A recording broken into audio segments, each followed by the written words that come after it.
Hi,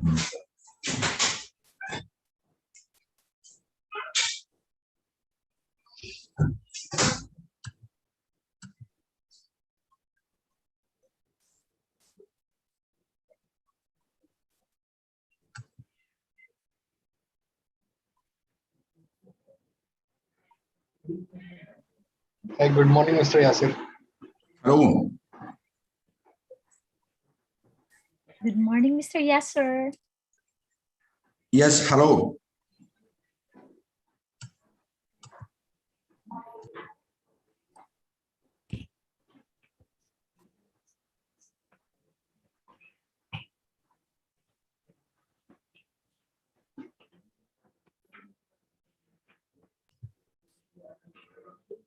Hello. Yes, Mr. Yasir, you are audible. Can hear you. Hello, can you hear me? Yes, yes, yes. Ah, okay, sorry, because it was a little bit bad connection. You are audible, sir. Today, unfortunately, is an off day because we should have a vacation yesterday. We have a day called Revolution Day that was supposed to be 30 of June. But the government shifted all vacations to be only by Thursday. So today is off, but people are joining. There is no problem in that. That's good to hear. I think that's better. They're more relaxed. Well, I hope. They're not on day working mode. Well, I hope, because you know, in Egypt you don't have any reference or any, let's say, baseline for what could happen. You don't have any expectations. But we hope the best. It's okay. We have participants from all over the globe, so it's going to be a very interesting discussion later. Yeah, we hope so. I sent already some invitations for some of our members and references, and I have some contacts in Sudan. I hope he can join. Yeah, so Mr. Yasir, we have actually shared you the YouTube link as well. You can share it with people who are not able to join on Zoom. Yeah, so it will be nice because we have a very good potential in Sudan. And I hope they can join, because there is some problems for 2 days now in Sudan because of some political issues, and there is a very bad internet now, but I hope they will join.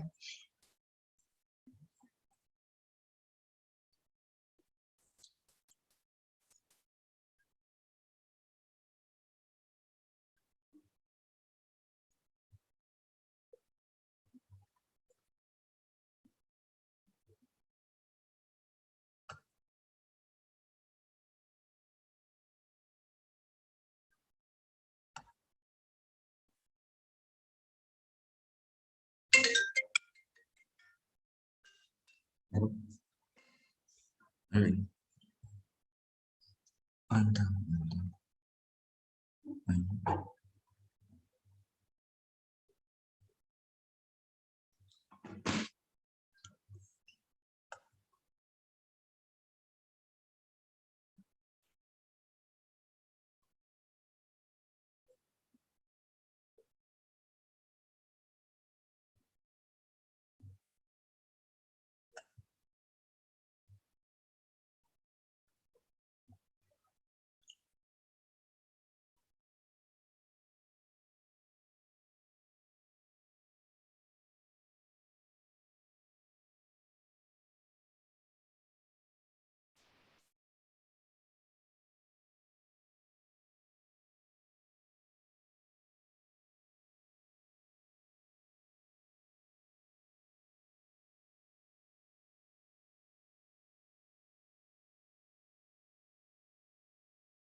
Can you see your screen? Is it visible properly? Yeah, right. I can Visible, see we can it's see the okay. screen. Yeah, it's clear. Yes, well.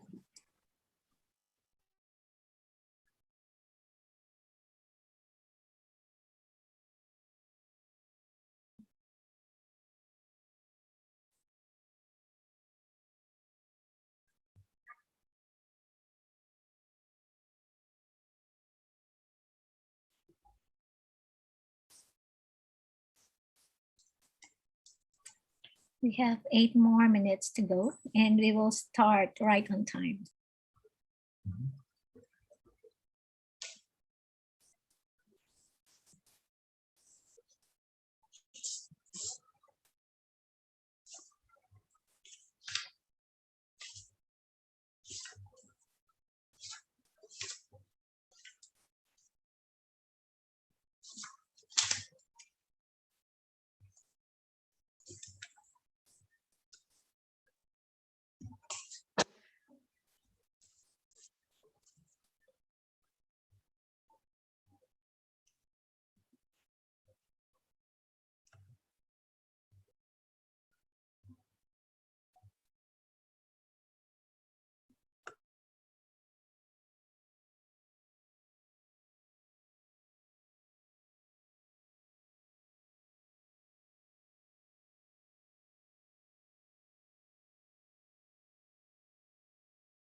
Thank you for joining so early. Early Jade, Floribel, Michelle, Randaline, and Mr. Tilak.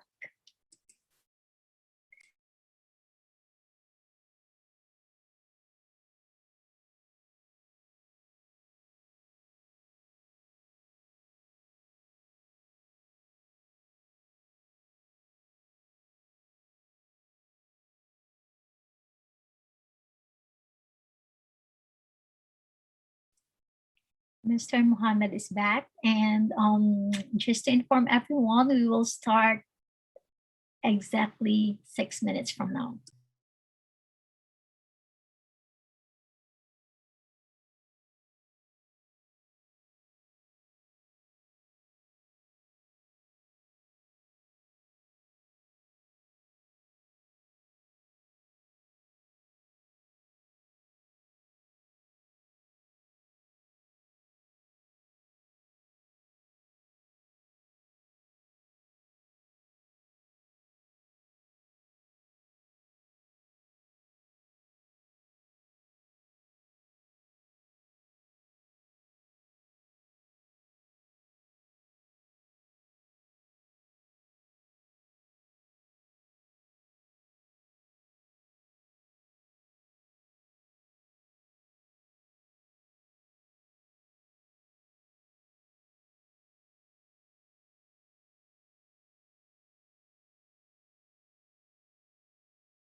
So there's 3 more minutes left before we officially start.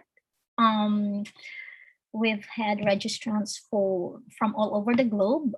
So as they start coming in, we will just start our session and they will just catch up with us. Yes, please.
Harry, if I'm not mistaken, this is the first time for QRC to host a webinar. That's Egypt is the host Absolutely. country.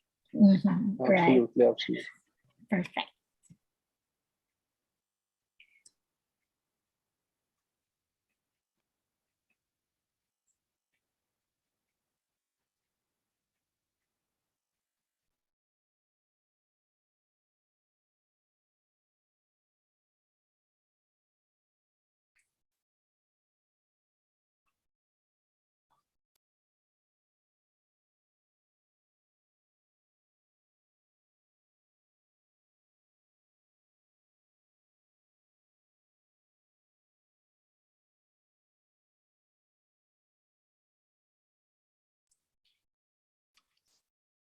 So we're about to officially start in a few seconds.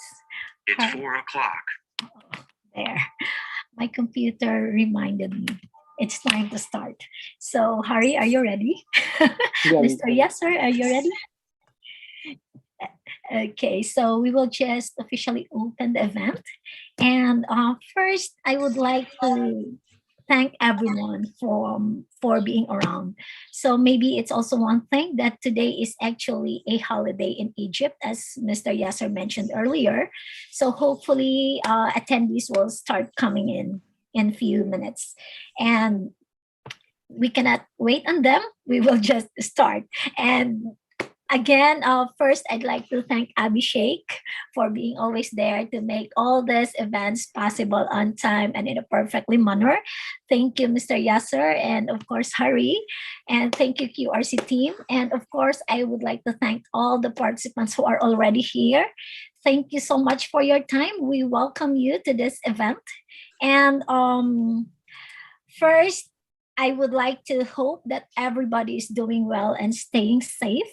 So for today's discussion, we will focus on talking about the roadmap to PCI DSS, taking a prioritized approach to PCI DSS compliance.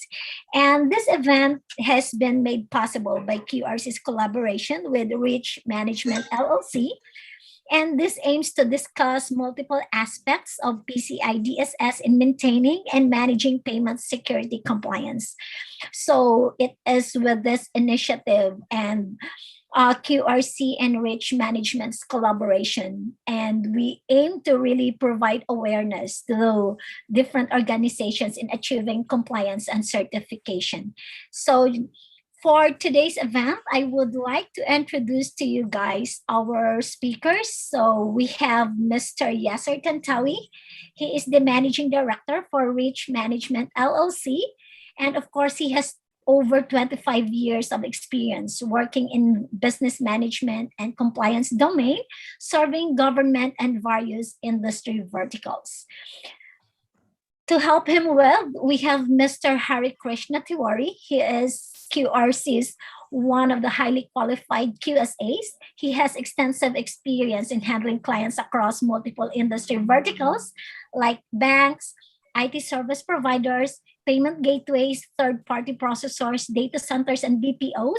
And he really makes it a point that these organizations could reach their PCI DSS compliance goals and fulfilling their regulatory requirements. So having these experts around today, you guys are so lucky. You have all the privilege to ask your potential questions later on. They will be very happy to answer those. And just to set your expectations for today's session coverage, first we will tackle about what really is PCI DSS.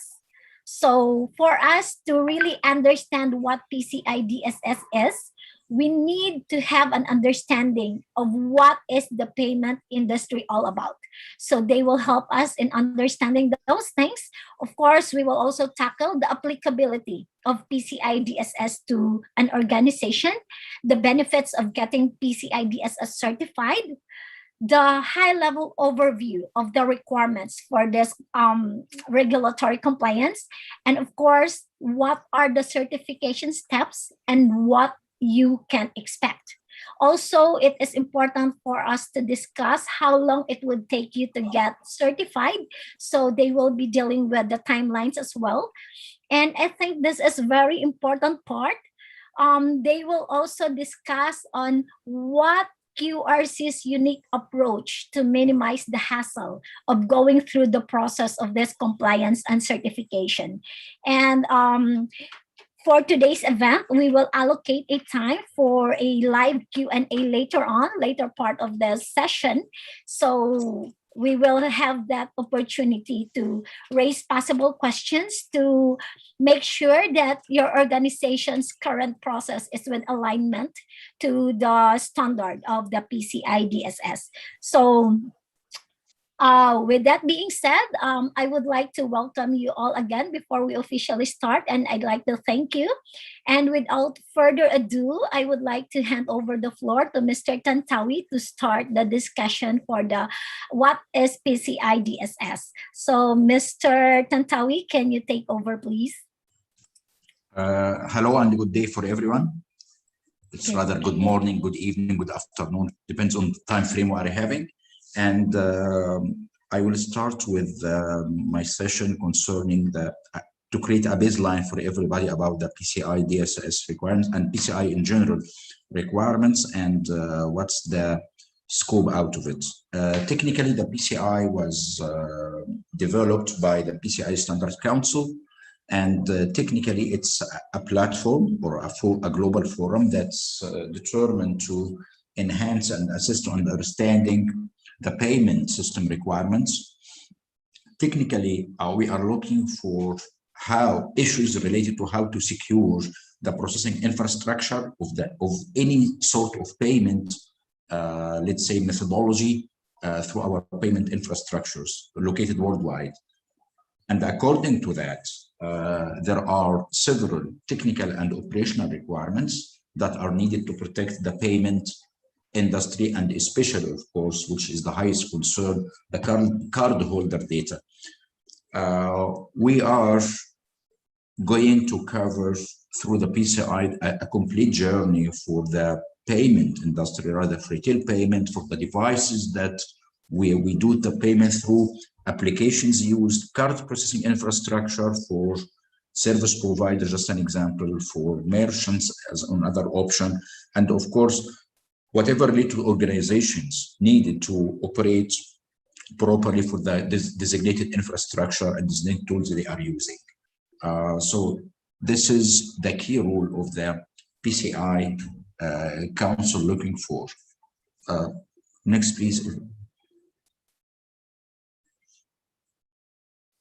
So technically, all of us knows that from the previous slide, we have several domains or pillars of the PCI. PCI is concerned with all payment cycle, starting from manufacture of the equipment, especially concerned with the PIN transaction security, it's highly concerned with all application development from two sides. Software developers, where we are using the PA, payment application DSS system, or vendors who are, let's say, merchandising or going through or making updates, installation, configuration for software vendors, or we can be rather merchant processors, which means companies, providers that who use already card data in buying, direct buying and sell of goods, regardless of the type of goods.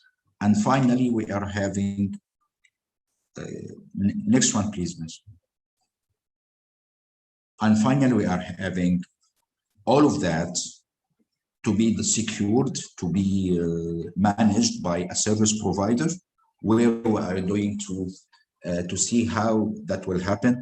And of course, the regulatory of all of that is the PCI standard on different domains. So we have the PCI PTS for payment transaction security. We have the PA for payment application, secure software development, and of course, data security standard for merchants. All of that are bind under one bin of the PCI security compliance requirements, done, managed, operated by service providers. And I think most of our, let's say, potential guests here are rather mostly are going for being merchants or service providers. Can you go for the next slide? Now, the PCI is having certain rules we need to understand. We need to understand first who are engaged in the process of the transaction management. We have major credit card brands like American Express, Visa, MasterCard, GCB, and so on. We have the acquiring bank who are handling the credit card processors. And of course, the merchants who use it in buying and selling of their goods. And all of that is regulated by the PCI Standard Councils. And the verification of that is done through a qualified assessors, like our Mr. Harry here, who's a guru in that. And of course, the assessors are also checking the service providers, and which is the key rule of the payment processing. Now, the credit card brands, as we said, they are the key owners of the, you can say, sponsors of the entire program almost, and they are responsible on putting enforcement mechanisms for the PCI compliance. And of course, they set, once a violation occurs, they set certain and very stiff, hard fines on the acquiring banks who are having that, who are applied to such violation. The acquiring banks, they process the payment regardless of the type of goods. They serve as a proxy between the brand and the merchant, of course, to handle the payment processing. And of course, if there is, yes. Seriously, laptop computer. And if something happened, they issue, of course, fines against merchants who violate such issues, or service providers, of course. The point here, the acquiring banks deal with merchants, and those merchants are classified based on level and based on transaction volume and based on how they deal with the credit card data into 4 levels, from level 1 to level 4, based on the volume of transaction, which starts from few thousand up to more than 6 million transactions per year.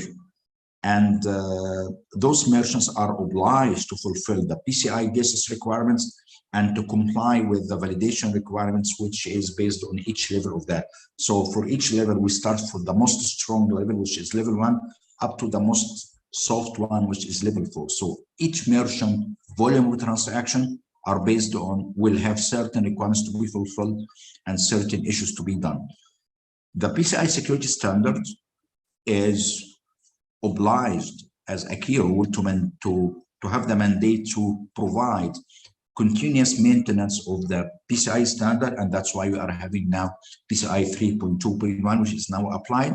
They provide professional training to get a qualified ISA, qualified QSA, and so on, and of course to accredit all of that under one umbrella, to have a very strong and clear authenticated database for the QSAs available worldwide, and service providers, of course, and software providers. The assessors, who are our key role player here, they have certain authentication, certain security level that cannot be competed with others.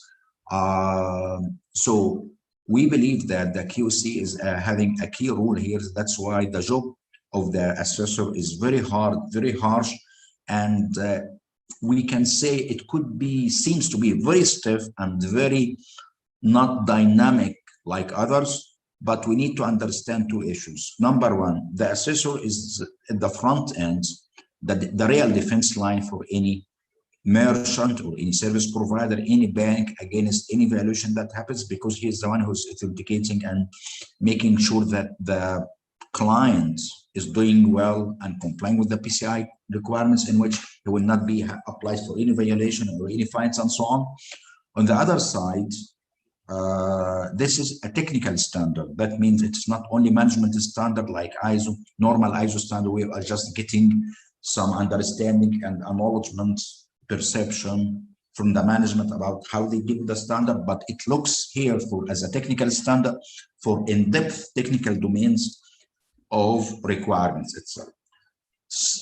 Finally, there are with them, beside the assessor, so we have the QC who's assessing the client. We have a scanning vendors who are doing an authorized, approved, accredited vulnerability assessment, internal and external, penetration test, internal and external, and providing pen scan, providing other technological services that are required within the standard to work with, to be reviewed and work with the QC. And of course, there are lots of third-party consultants like our side who are joining effort to ease things for everybody based on our understanding of the requirements and based on the client, our understanding of the client requirements. So we try to harmonize and be the main brain between the client and the assessors. That will, of course, reduce lots of stresses between the both parties. Finally, if we go through the service providers, and of course, because service providers are only dealing with the process life cycle itself, so they are rather process, store, or transit payment card data, regardless of the type of the processing itself. And of course, since we say store, that means we don't have level 4 out of it. So we are dealing with a classification of from level 1 to level 3 for the payment cycle itself, which is store, process, transit, how to manage until it's done by the end of the day. Can we go for the next slide, please? Now, from the previous, we need to understand where the PCI fit and where does it apply. Technically, as we said, it applies for the entire chain of the payment processing from any service provider, merchants, and so on. And of course, we understand that the payment or e-payment could be done through payment kiosk to get tickets or whatever, through the payment kiosk, through ATM machines, we use it, through mobile phones, through online payment processing like e-commerce websites and so on. And of course, standing instructions for further use later on. And imprint machines, which is, I believe it's a little bit old and obsolete now, but there are some countries still didn't go for it, still working with it yet, but it's almost obsolete everywhere. And of course, there are cash deposit machines, if any. And of course, we need to understand there are some smart cards that combines few channels out of that in one machine or one platform. So the channel of card transactions, we need to understand that each one of them could be combined with another one, and each one of them will need a back end to handle it. It will need an infrastructure to be used. It will need people to administrate and manage all of that. And of course, according to that, it will need a very stiff and regulated, governed processes, policies, procedures, and instructions needed to operate all of that properly according to the most proper standards, which is in our case, the PCI platform, standards platform, let's say. Next, please. I think nowadays we are having two core types of cards, which is rather the card. We have a physical card, like card present in our hand, and we use it. So or the card not present, which is like virtual cards, virtual payments, integrated e-payment system, and so on. We use that either of based on the provider who are dealing with and based on how the business could be streamed. We use it everywhere. We use it in our reservation for hotels. We're using it in our travel, airports, food and privilege, buying goods like clothes, like retailers on different kinds, like in maintenance and repair agencies, any sort of household goods, entertainment industry, online shopping. That means we don't have any restriction about the use of it as far as it is comply with the regulations, comply with the requirements, comply with the DSS. So the sky is the limit here about the use of the credit card. Those are only a key examples of what we have, but technically it's an open set of, let's say, potential markets that could be using it. Nowadays, as we see, we can use the payment industry to paying salaries, to paying wages, pay compensation, fixing insurance, government services, and all of those very, very professional high-end services. And we need to understand that with such regulatory, with such security, in the pandemic issues that we are having now, those security requirements are the one who saved our bags from being manipulated and so on if we didn't have such security now, and we are staying now safe home. We have our back end of PCI requirements securing us, so we don't have any problem in that currently. So I think appreciation should be provided to the PCI Council for their effort to make us feeling safe home, doing whatever we like, doing our payments, managing our accounts, managing our processing in a more smooth way for whatever issue we are dealing with. Next, please. Of course, as we said in the last slide, we are speaking about whether the card is present or not present. In our case of card present, we need to understand that there is a card and there is a point of sale of similar contact or contactless terminal. So we need to have a credit card machine.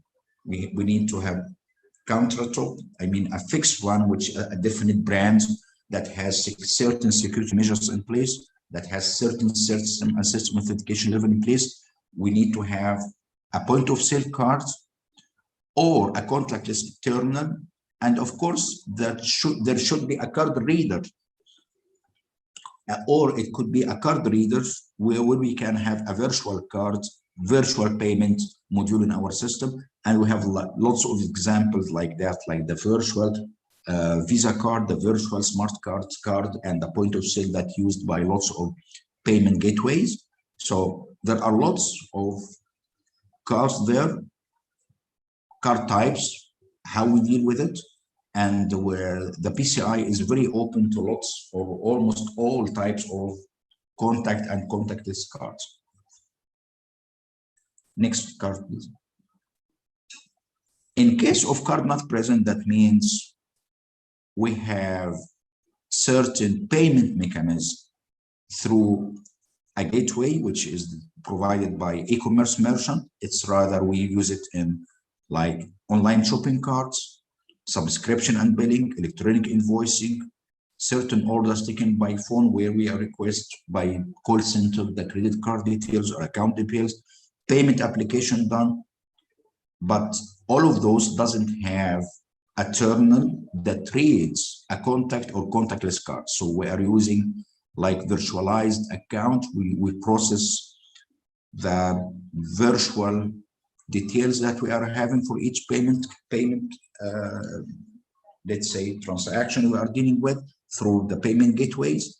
And then we have our payment process. So technically there is no card here presented to be deducted physically or to be contactless physically, but we use other payment gateways like e-commerce and so on.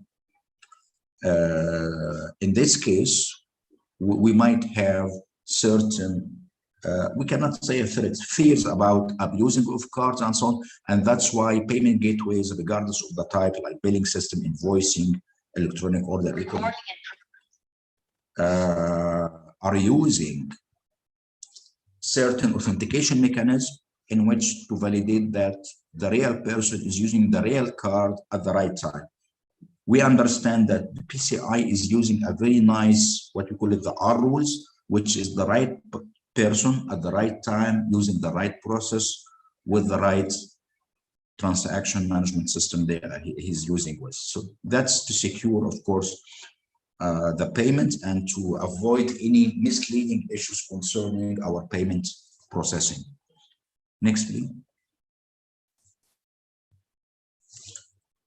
Now, we understand if we have an account, a bank account, we have an account data, which is used to issue a credit card, and that credit card is having two pillars of information, which are the cardholder information and the sensitive authentication requirements.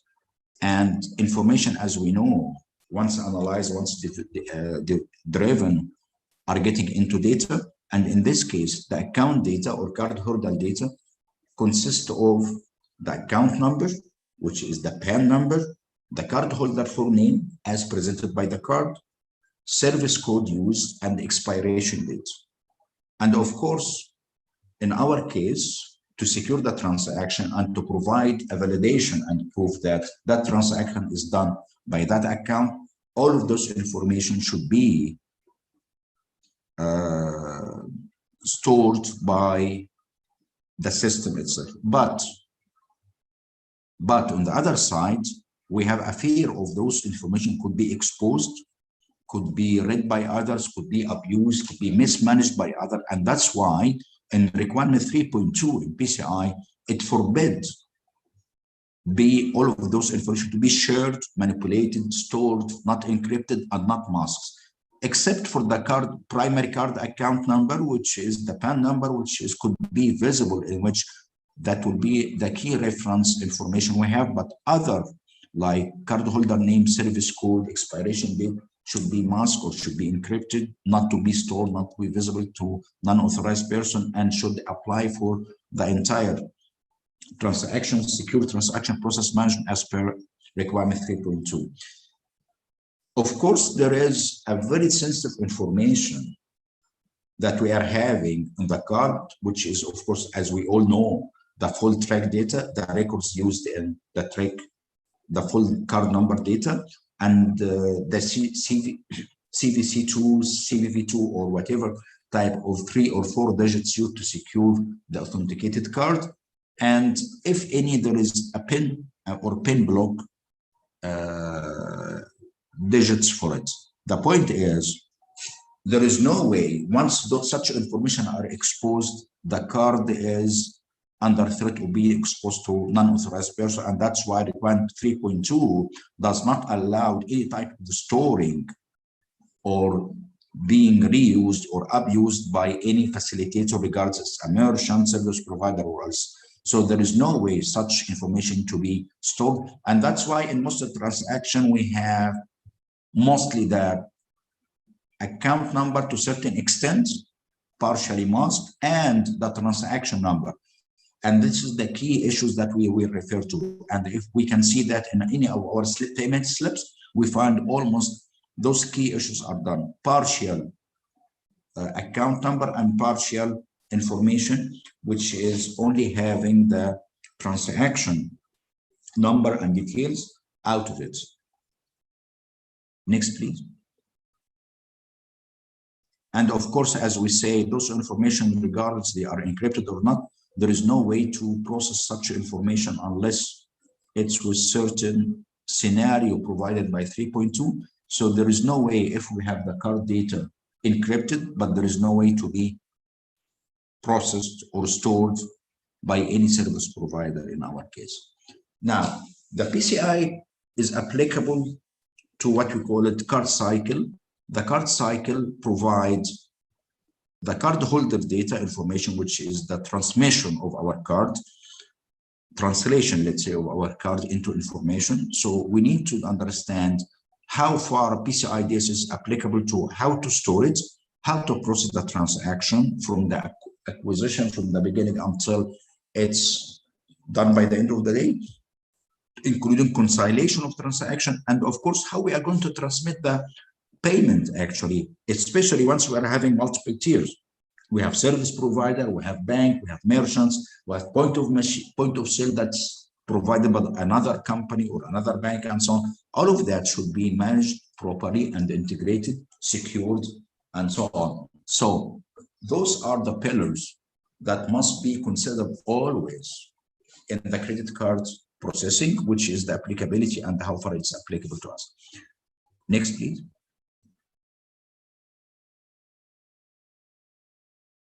Next slide. Yes. So as we said before, we have two pillars of two ways of providing PCI certification. PCI certification for DSS is provided to two types of typical clients, which are larger merchants. And in this case, we are concerned with people who are accepting rather credit or debit cards for payment issued from key players, the credit card companies and so on. And or let's say we have the other one is the service provider who are facilitating the process itself without requiring or checking or dealing with the credit card details. So they are transaction facilitator in our case. Before, a few years ago, we were including acquirers and so on, but PCI Council recently adjacent all of that into two key pillars of PCI DSS certification, which is for merchants and service providers.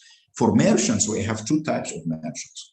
They are rather online merchants, where we are selling, buying through an online website, or offline merchant, where we are having the payment done by the point of sale, then going through the bank, and then the bank checking, validating, and deducting from the bank accounts and so on, from the service account and so on. The service providers are generally and managing the process of the transaction itself, but they are not using any sort of credit card details for their use. And that's why we say it's a service provider. That means they provide service for merchants to enable the system to be worked with. Can we go for the next, please?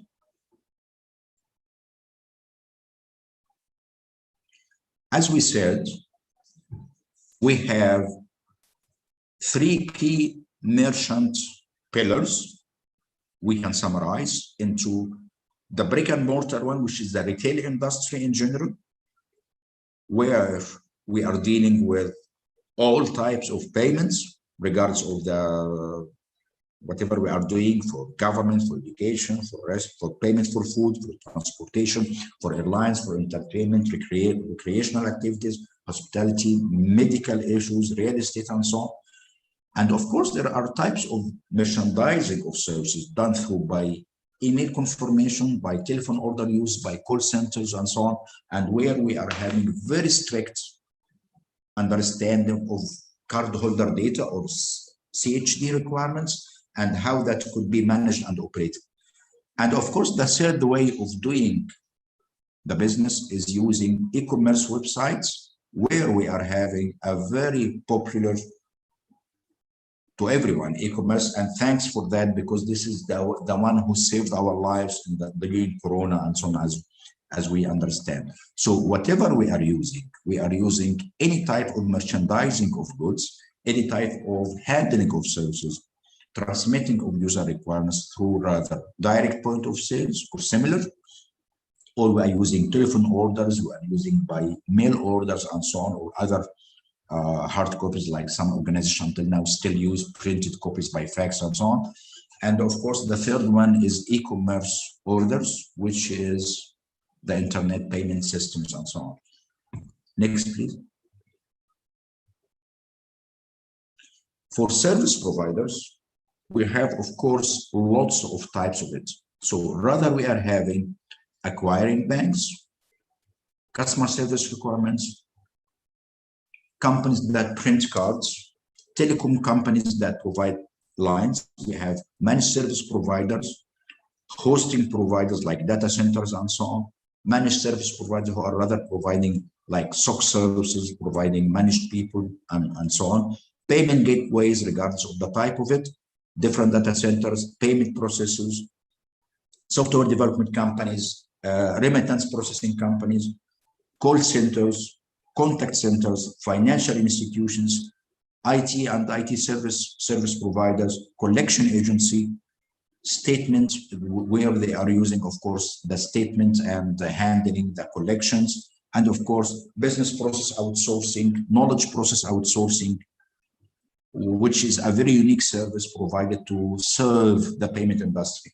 So as from that, even those are dealing with, all of that are called service providers who are providing such services to facilitate the merchants to do their job and to ease our life, of course. Can we go to the next one, please? So the cardholder data, in this case, is extremely generic, but we need to understand it's not that generic. It's very strict, very consolidated, very strong, simple approach. Any organization are having 3 pillars of business, which is the 3 organizational components, which is PPT, people process technology. And in our case, as an organization, we have service providers providing our service. There is a physical location we do the service, and there is another physical location where we have our DR site or whatever. And the organization level is having strategy. The organization is having several departments, having their own rules, their own processes, their own quality system. And all of that are served through using and utilizing a proper infrastructure components.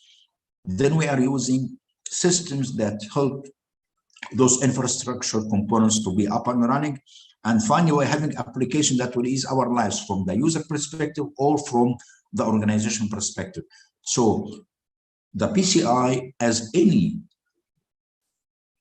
standard, management system standard, also are having a common language of taking care of the people process technology for the entire domains. And we will find that done for management system too. So that's the common understanding, because there should be always harmonizing between technical requirements and management requirements. All of that are done, but each one of them is taking it from different perspective. But this is a common baseline where we need to understand PCI is not just a payment industry, it's a methodology of doing business. It's a way of life. It should be always considered as business as usual, daily activity, not just like an annual, let's say, assessment. We were having suffering about lots of our, let's say, potential guests and companies are misleading all of that. So it should be always considered something that go on daily basis, where we are dealing with our service providers, with our physical location, physical security, requirements for storage, requirements for departmental requirements for quality management system, for business processing, for how we do business and so on. And using our infrastructure from technological point of view, which is infrastructure components with their own systems needed, and of course the end applications. And all of that is combined, managed by, operated by, administrated by our people of concern, which are here. We need to understand people here factor are combining organizational people, our end user clients, and of course our outsourced and managed service and contractors, where the requirements for security are applied for everyone. So security is for everyone. It's a small thing in everywhere. So we need to understand it should be always done by that, nothing else. Can you go for the next, please?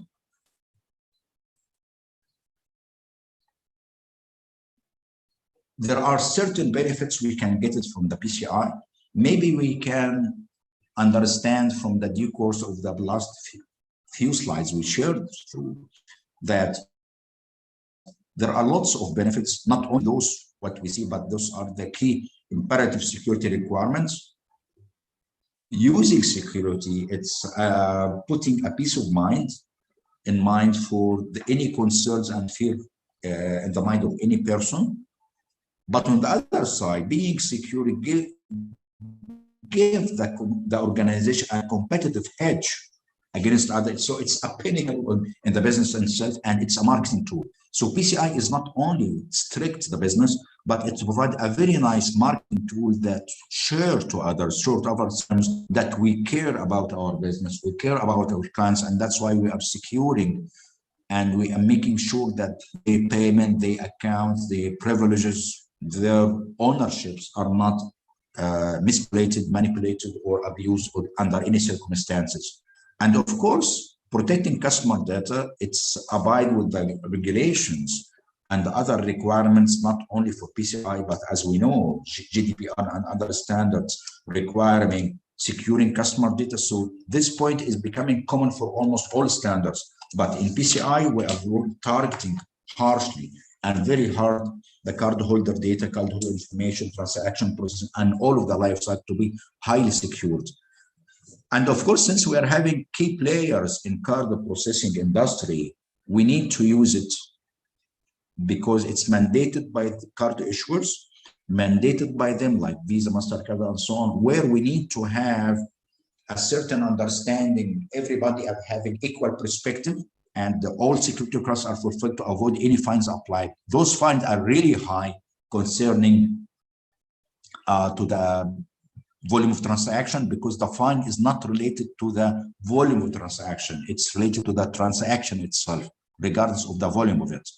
And of course, once we are putting security requirements, security standards, we are having a very nice reduction of risks that we are confronting during to data breach, misusing of information, abusing of privileges, and so on.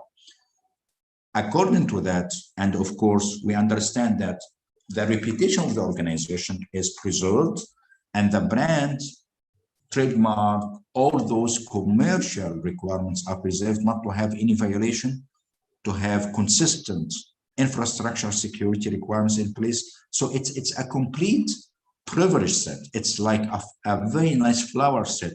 You cannot take out one out of it, but you need to focus on the entire domain to understand that it's an added value to have a PCI. It is not an obstacle to the business. It's not a constraint to the business. It is not drawing back. It's not over-investment, but it is a privilege. It's a marketing issue. It's a requirement that is highly needed by the business itself. It's a business requirement. It's a business as usual life set. It's a lifestyle. And I think the new trend worldwide is security is becoming a lifestyle now, not just like a business requirement or a technical requirement. Next, please.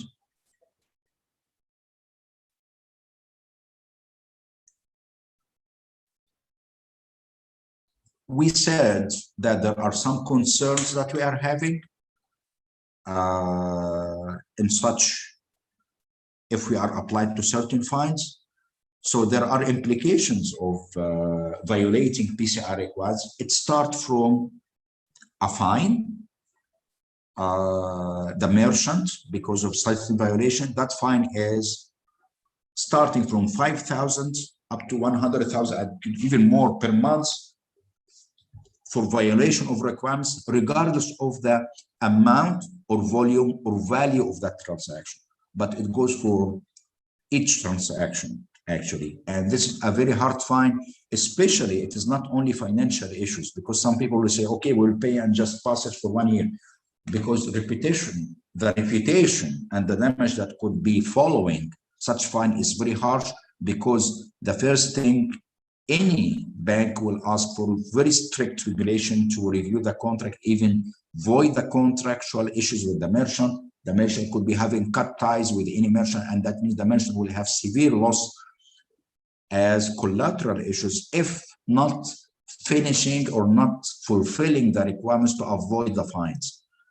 The acquiring fine can pass such issues to the merchant, in which they could preserve their insurance against the credit card reputation, and so on. But of course, in case of those violations becoming like a pattern, the credit card industry brands like Visa, MasterCard, American Express, GCB, and so on, will having the privilege to withdraw, revoke any privilege given to that merchant, and that means the merchant is having a very high risk. So in this case, the fine is having two issues here. The bank is setting a direct fine. On the other side, the credit card provider and the sponsor of the credit card is looking for the performance of how to deal with, and which he could revoke the privilege on the merchant, and that means catastrophic issues applied. And of course, that applies to the bank. That means the bank also applied to PCI DSS. So the card owner companies, they are also monitoring the bank performance and dealing with them to see how far they are fulfilling the regulations. So the entire cycle is completely strict, starting from the entire life cycle is from request for acquisition of a card until the conciliation and termination of the card. Anything that touch the credit card is under strict monitoring from the PCI standards. Can we go to the next, please?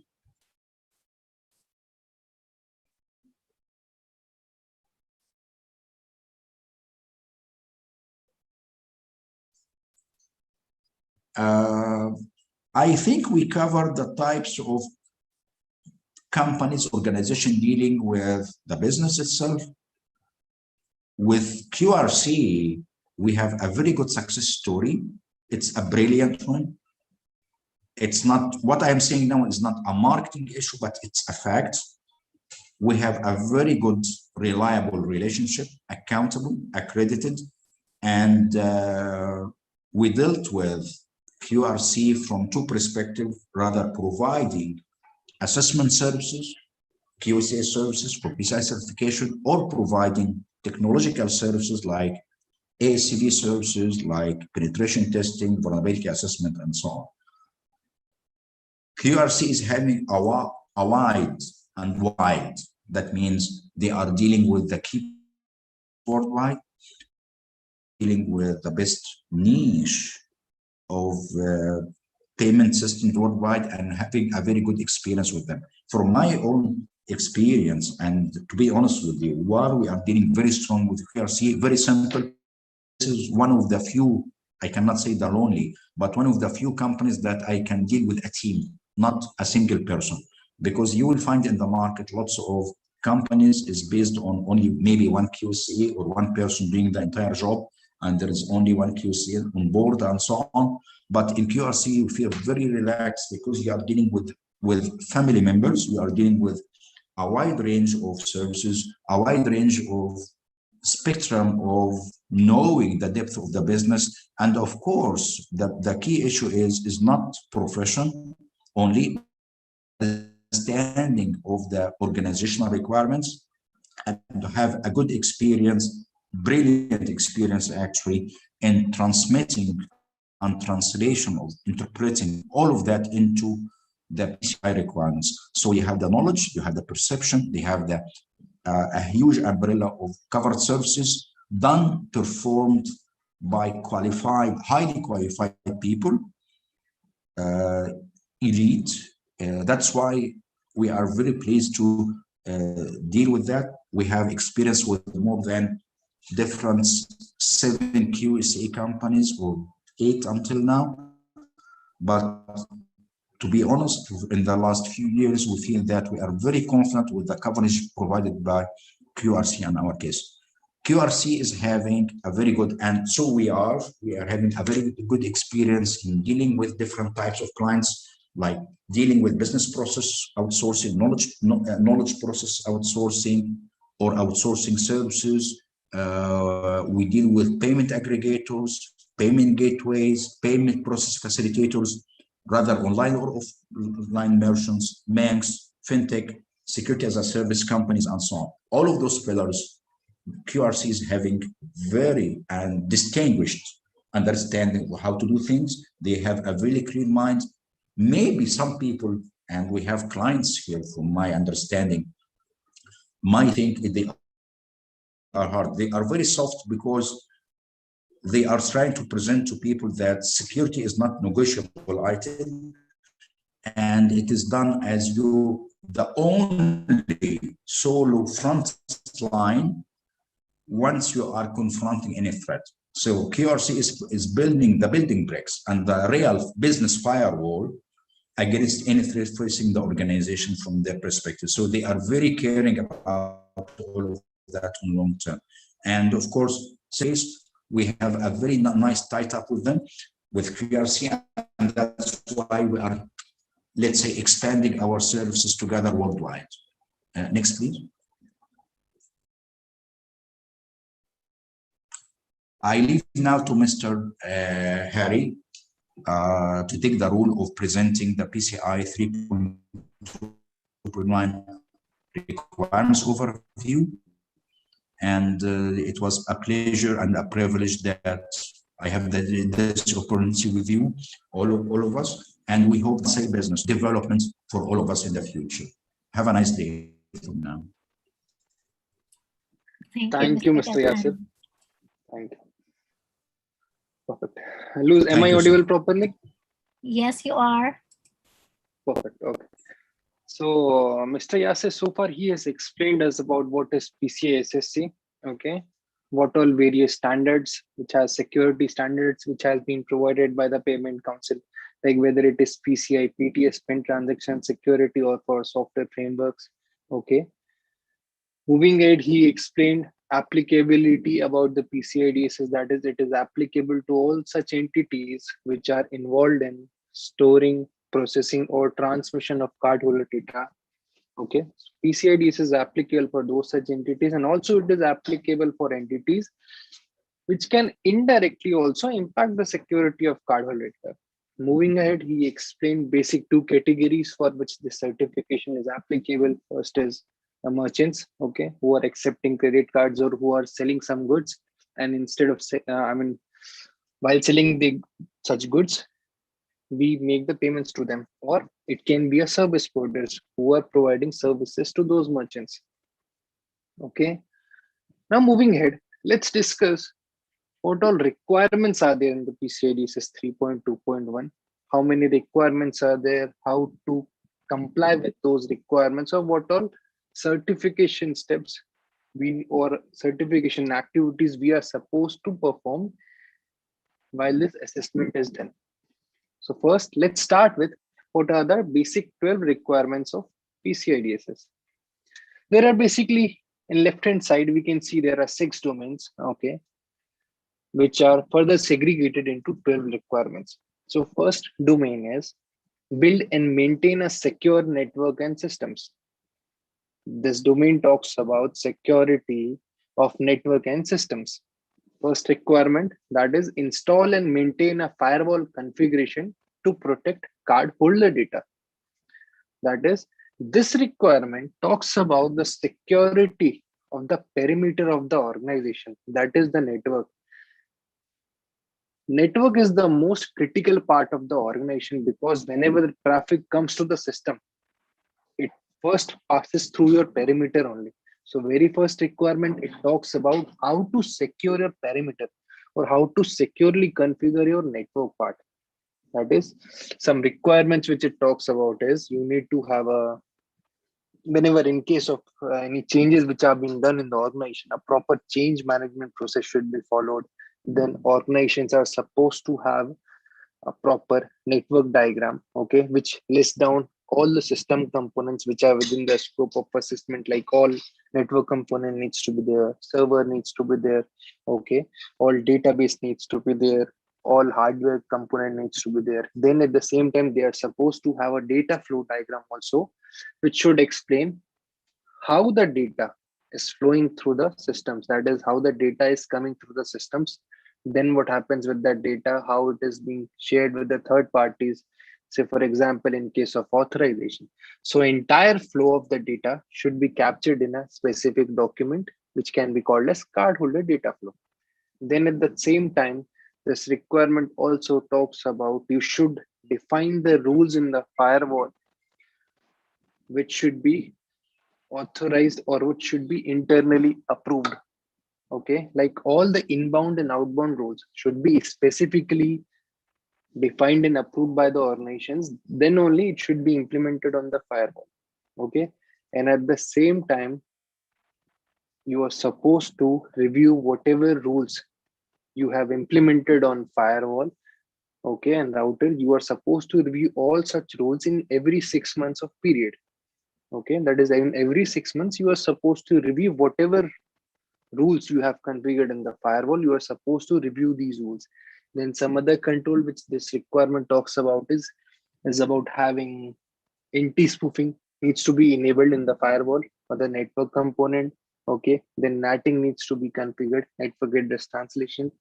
And also at the same time, this requirement talks about having a personal firewall in all the personally owned devices, like personal owned mobile, personally owned laptops. So if a user is having personal owned system, which is used to connect the cardholder system, cardholder environment, that system should have a personal firewall, which cannot be disabled by the users.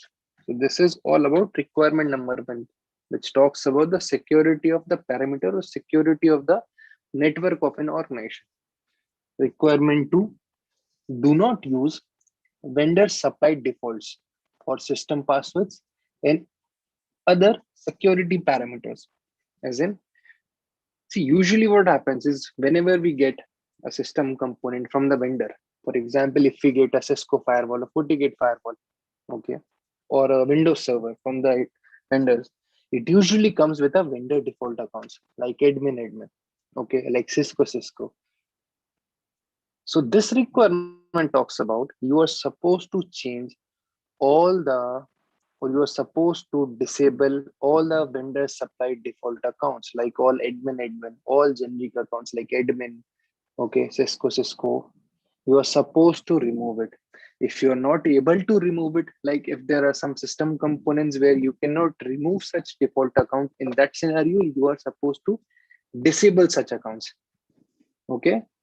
So whatever vendor supplied defaults are being provided by the vendors, all such accounts, such accounts should be either removed or disabled. Then next, what this requirement talks about is you need to have a configuration standards in the organization. While configuring your system components like network or servers or applications, you should have a configuration or hardening standards in the organization. Like for example, network hardening document or server configuration standard. So while configuring any of the system components in the organization, you should use, or the organizations should use, those approved and defined configuration standards only. Okay, like say for example, if I'm working in an organization called ABC Private Limited. So as an ABC Private Limited, I should have a defined configuration standard for system components, like system component for Linux. So I have a Linux configuration standard document. So whenever moving ahead, I am supposed to deploy a new Linux machine in my organization, I should deploy and configure it or harden that particular Linux component using that configuration standard. So this is again one of the control and requirement number 2. This requirement also talks about there should not be any unwanted or unnecessary scripts, driver, or services running on the system components. Like unnecessary functionality should not be there, like disable the USB access, okay, remove all unwanted functionalities from the firewalls or servers, whatever it is. Okay, remove such unnecessary services, protocols, codes. Then this requirement also talks about, as an organization, you are supposed to have an asset inventory. Okay, asset inventory should list down all the system components, all the assets which an organization is having with respect to this PCI DSS.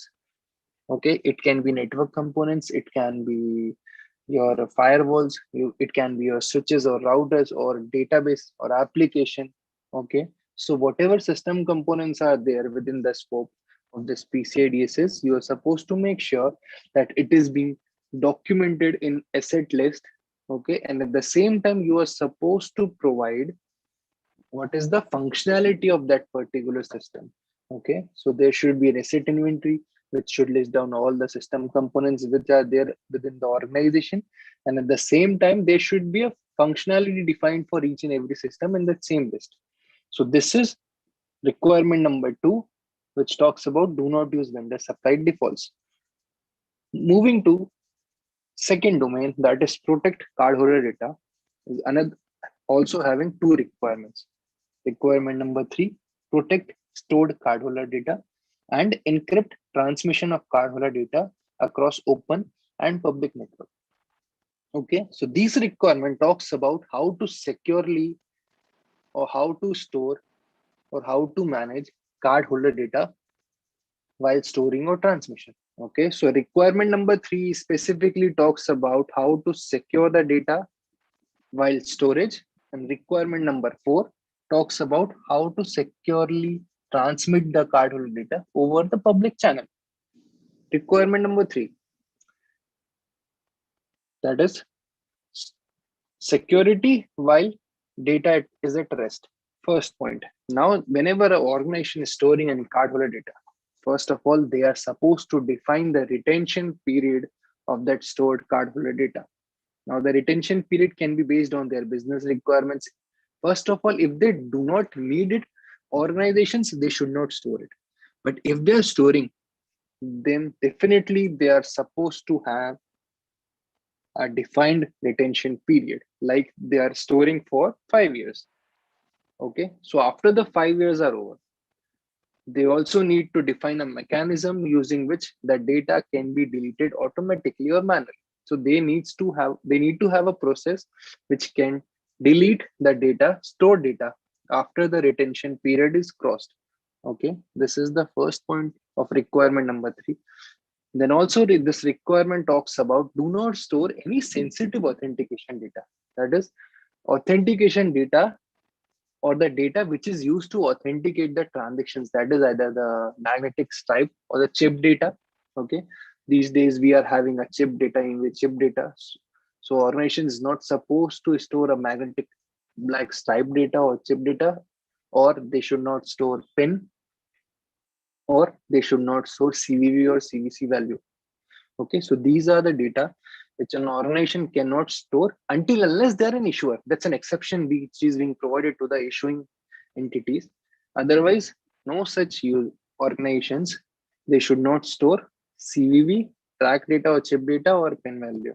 Then this requirement also talks about masking of cardholder data. That is, whenever a cardholder data is displayed to the users, it should be in a masked format. Okay, like say for example, whenever after we do a transaction, we usually get a transaction slip from an ATM machine, okay, or any of the POS machine.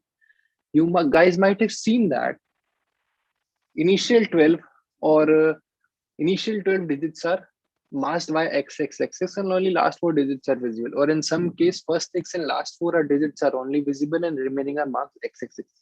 So that is due to requirement number 3, which talks about masking of cardholder data. That is, whenever it is being displayed, it should be displayed in masked format.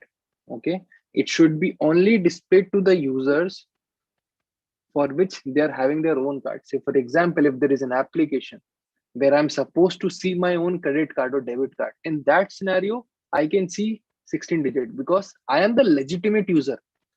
Otherwise, if there is no need, then always mask the card to the users. Okay, so this is about masking of cardholder data. Then this requirement also talks about how to securely store the cardholder data. So there are basically 4 categories or 4 mechanisms which has been defined by the PCI SSC while storage. So first is truncation, that is store some part of cardholder data only. Like say for example, you can store first 6 or last 4. Okay, you can store first 4 and last 4 only. So this is called as truncation. Then it's another mechanism is hashing. Okay, one-way hash can be created for the cardholder value, cardholder data, and can be stored. And third is tokenization. Okay, and fourth one is encryption. using a strong cryptographic keys. So these are the 4 methods which can be used while storing cardholder data. First, either truncate the data and store it, then second is hashing can be done, third tokenization can be done, and fourth is cryptographic using a strong cryptographic keys. So this is requirement number 3, okay, which talks about security when the cardholder data is getting stored. That is, define detention period, define a mechanism to delete cardholder data after the retention period. Okay, then do not store any sensitive authentication data, PIN, track value, or CVV. Okay, then mask cardholder data whenever it is getting displayed to the users, and securely store the data by using either hashing, cryptography, truncation, or tokenization. This requirement also talks about whenever you are using cryptographic keys to securely store cardholder data, in that scenario, you are supposed to, or the organization is supposed to have 2 keys. That is data encryption key and key encryption key. Okay. This is a bit technical or critical to understand. There should be 2 keys to securely store the data. First, the data encryption key. So whenever a card data is getting stored, it should be encrypted via DEK, that is data encryption key. Okay, and that key DEK should be again encrypted by another key called as key encrypting key and stored it separately. For example, we are having a lot of gold at my place. Okay, consider an example. We are having a lot of gold. Now, I'm storing all that gold in one of a locker. After storing in a locker, I'll put a key, lock-in key. Okay, so that will be called as key A. Consider that key which is used to lock all the gold in a locker is called as key A. Now that key A is again supposed to be securely stored somewhere else. Okay, so what I'll do is I'll take that key A and I'll go to my another room and I'll store that key A in that room, and I'll again lock that room by another key called as key B. So this is whenever I'm storing a gold, I'm locking it using one key and I'm securely storing in another location that key A via key B. So this is the phenomena, or this is the process of having DK and KK. That is, whenever the card data is getting stored, the data should be encrypted via DK, and the DK is again should be stored separately in an encrypted manner via KK. So this is the process for DK and KK. Again, there are some requirements like DK and KK should be at least, they should be at least as strong as KK. They should be stored in a separate location. Okay. Then manual cryptographic key, if it is being process being followed, then it should be done separately or strongly. Then secure transmission of cardholder data. And also this requirement talks about there should be a crypto period defined for each and every key. That is, whenever a key is generated, it is usually generated with a periodicity. That is, this key will be valid for 1 year. So again, there should be a mechanism that as soon as the crypto period of that key is over, a new key should be generated, and this new key should be used for encrypting and decrypting all the data. So this is requirement number 3, protect stored cardholder data, which talks about securing cardholder data at rest. Requirement number 4, encrypt transmission of cardholder data across open and public networks. Okay, so this requirement talks about whenever an organization is transmitting cardholder data over a public channel, the transmission should be done securely. Okay, say for example, I have an e-commerce application, okay, abc.com, where I'm selling shirts. Okay, so after a user selects a shirt, he'll provide his cardholder data over my e-commerce website, abc.com. So whenever I'm sending this cardholder data from my application to a bank or payment gateway for authorization, this transmission channel is required to be encrypted so that nobody or no attacker can read the traffic or read the data while the data is in transmission. Okay, there should be multiple ways using which it can be done. Like we guys have seen HTTPS padlock is there on the browsers whenever we are doing the transactions. So whenever we see an HTTPS padlock is there, which provides some sort of assurity, yeah, the transmission of data from this application to the third party will be done securely. So TLS certificates can also be used, or either VPN connectivity can be used. So there are various methods over which transmission can be done from one place to another place over public channel. But always make sure the transmission of the data is being done securely. Also, this requirement talks about whenever you are sending cardholder data using end user messaging technologies like chats or messages or emails, make sure it is in unreadable format, because these chats, messages or emails can be tracked by anyone. So anyone, if there is no security in card data in those chats or mail, anyone can see it. So the requirement says whenever a cardholder data is being sent using end user messaging technologies like chat, messages or mails, it should be in unreadable format so that the legitimate owner of that file or that chat can only see that particular card data. So this is requirement number 4, which talks about security of data while the data is in transit. Coming to domain number 3, again, this is having two requirements. First is maintain a vulnerability management program. Domain 3, maintain a vulnerability management program. Requirement number 5 says protect all systems against malware and regularly update antivirus software as a program. Okay, so this requirement talks about having an anti-malware solution in all the servers, all the desktops, all the laptops which are there in the organization. Okay, so whatever laptop systems or desktops or servers are there in the organizations, all the systems must have an anti-malware solution or antivirus software deployed into those systems.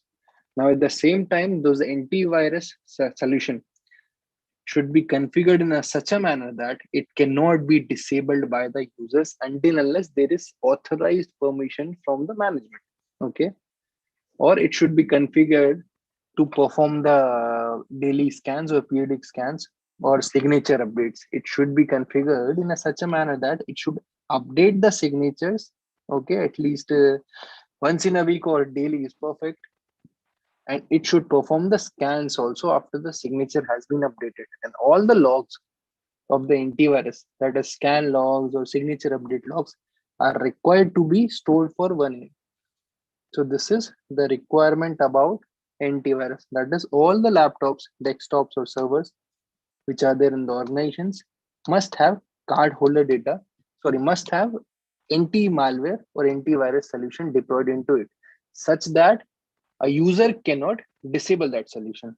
This is requirement number 5. Now moving to requirement number 6, which talks about develop and maintain secure systems and application. This requirement talks about how the application should be developed or how to incorporate security while the development phase of an application. That is, separate development or QA or production environment needs to be there. Segregation of duties needs to be in place, or the developers should not have access to the production systems. Like these controls are required. And also whenever an application is being developed, it should be developed against the defined vulnerabilities like broken authentication, session management, cross-site scripting. So application should be tested against these type of vulnerabilities. Also, code reviews are supposed to be performed for whatever changes are being done in the application. And the developer or the reviewer should be the different person. Say, for example, if I am the author of the code, then I cannot be the reviewer. There needs to be a make a checker format in the organization. So whenever I'm reviewing, Mr. Yasir can review it, or if Yasir is the author, then I can review it. But a reviewer and author cannot be same. Then in case of any changes in the application, Always a change management process should be followed for all the application changes, like who has done the changes, what are the changes, do functionality testing whether that of that particular change to make sure that that particular change will work or function as intended. Okay, then you are supposed to have a backout procedure. Okay, that if application is not securely working, then there needs to be a backout procedure for that particular change. So this requirement talks about developing an application or how to incorporate security while development of an application. Also, this requirement talks about doing penetration testing or performing manually penetration testing doing penetration testing can be done either manually or it can be done using an automated tools. But the requirement is vulnerability assessment needs to be conducted for all the web application. Either it can be done annually or it can be done using automated tools. But if it is being done manually, then the penetration testing is supposed to be done once a year, or whenever there is a change in an application, then a penetration testing is supposed to be done. Okay. Also, requirement number 6 talks about to deploy the security patches securely in the system component as soon as there is a security patch released from the vendor. So whenever there is a security patch released from the vendors, that particular critical patch should be tested and deployed within the 30 days of period itself. And if it is a non-critical change, then organization should define their own period, that whether they'll be deploying in 90 days or 60 days. For all non-security or non-critical patches, they can do it in 60 days or 90 days. But all security critical patches needs to be deployed in 30 days only. So this is requirement number 6, which talks about how to incorporate security while development phase of an application, and also talks about secure patch update of the application. Moving to domain 4, that is implement strong access control measures. Requirement number 7 talks about restrict access to cardholder data by business need to know. Okay, so this requirement says access should be given to the users on need to know basis. That is, if an access is required to a system, then only access should be given. Like a CEO. So for example, CEO usually they do not require access to the firewalls. But I have seen some cases, some scenarios where the CEO are given access just because they are CEO of the organizations, they are given access. But the process should be the access should be given to the users only on need to know basis. So this is requirement number 7. Then next is requirement number 8, which talks about identify and authenticate access to the system components. That is, this requirement talks about password policies, account lockout, session timeout. That is, the password policy should be, minimum password length should be 7 characters.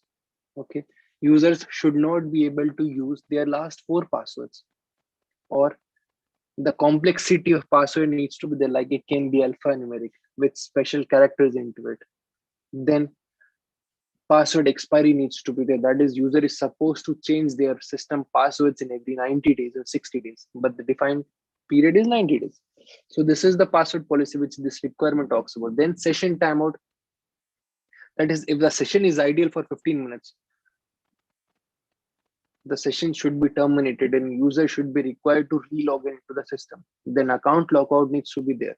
That is, in case if there is a 6 invalid attempts by a user in a system, then access should be disabled for next 30 minutes or till the time administrator enables it.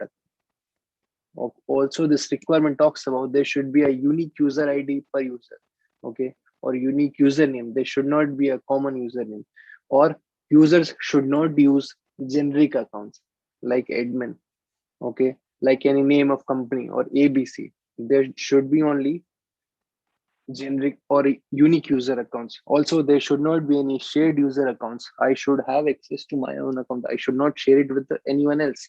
Okay, because if there is a shared account, there'll be no accountability found defined for that particular account. Okay.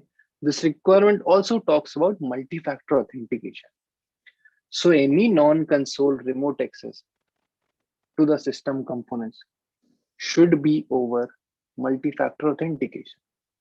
So whatever non-console or non-console administrative access or remote access is being done to the scoped systems or to the PCI systems, it should be over multi-factor authentication. Now, multi-factor authentication involves three things. First is what you know, what you have, and what you are. What I know is maybe my username and password. Okay. What I have can be a token or OTP, which I can receive over my email or phone number. Or what you are can be my biometrics, my thumbprint. So the combination while using multi-factor authentication should have at least two of these three, like what you know, what you have, what you are. For example, a user can log into the system using their user ID password and log in through their additional factor, which can be OTP. So this is multi-factor authentication. So requirement number 8 talks about identify and authenticate access to system components. And requirement number 10 talks about physical security of the cardholder data. That is restrict physical access to card data. That is FN.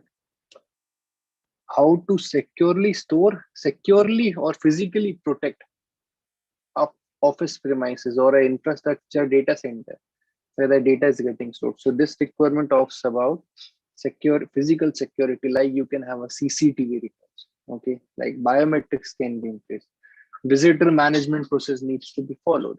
Whenever a visitor is coming to the organization, there should be a proper visitor log book where user is supposed to, or the visitor is supposed to write down the basic details, like where he is coming from, whom he's supposed to meet, what all accessories or what all system, what all laptops or or any additional devices he's carrying with him.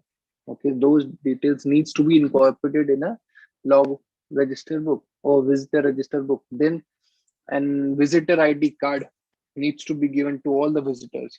Okay, just to make sure that anyone who is looking at that visitor can identify whether he is the employee of the organization, whether he is a visitor. Okay, so this requirement 10 restrict physical access to card holder data. This specifically talks about security of card data or physical security of the organization or the data center. Then domain number 5, regularly monitor and test network. That is, this domain talks about logging and monitoring or maybe vulnerability assessment to penetration testing. So requirement number 10. Okay. Requirement number 10 talks about track and monitor all access to network resources and cardholder data. Okay. So this requirement talks about logging and monitoring. Very first thing which this requirement says that all system components audit logs needs to be enabled. So whatever activities which are being done by users in either of the system component, the activities or that audit tails should be enabled. Then this requirement also talks about what all type of logs needs to be enabled, like audit login logs, invalid login attempts. Okay. Then this requirement also talks about to have a time synchronization mechanism in place, like NTP. Okay. Also, this requirement talks about daily monitoring of logs. That is, somebody asked a question about a SOC team. So there, we are not saying that a SOC team needs to be a dedicated SOC team, but it needs to be the persons or the individuals who are monitoring the log. They should be well trained. Okay, well knowledge about having well knowledge about what all logs they are monitoring, or what they are supposed to do if an anomaly is identified, or what procedure they are supposed to follow while logging in, while monitoring those logs. Okay, because these logs are supposed to be reviewed on a daily basis.